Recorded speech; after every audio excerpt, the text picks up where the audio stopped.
Welcome back to Gear Up Windows YouTube channel. In this video, we will guide you on how to clear Windows 11 or 10 update cache using a batch file.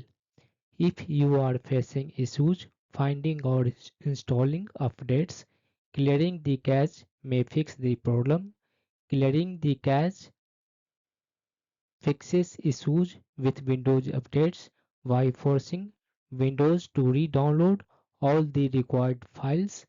To make a batch file, first click on this one start button, then type here notepad. In the search results, click on this one notepad entry.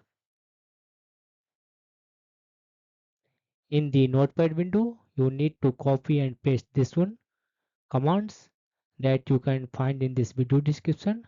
After that, click on this one file menu. Then select Save As option.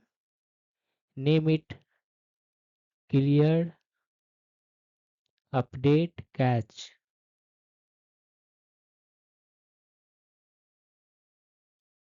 Then put one dot and type CMD. Select a location where you want to save this one batch file. Then click on this one drop down menu. Save as type and choose here all files option. Now click on this one save button to save this one batch file. Close this one notepad file. Now to clear the cache, select this one batch file that you have just created.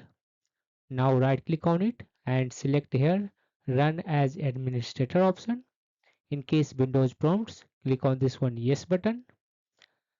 This will stop two services and then delete the file of Windows cache, and after that this file will restart those services that it had stopped on your Windows PC.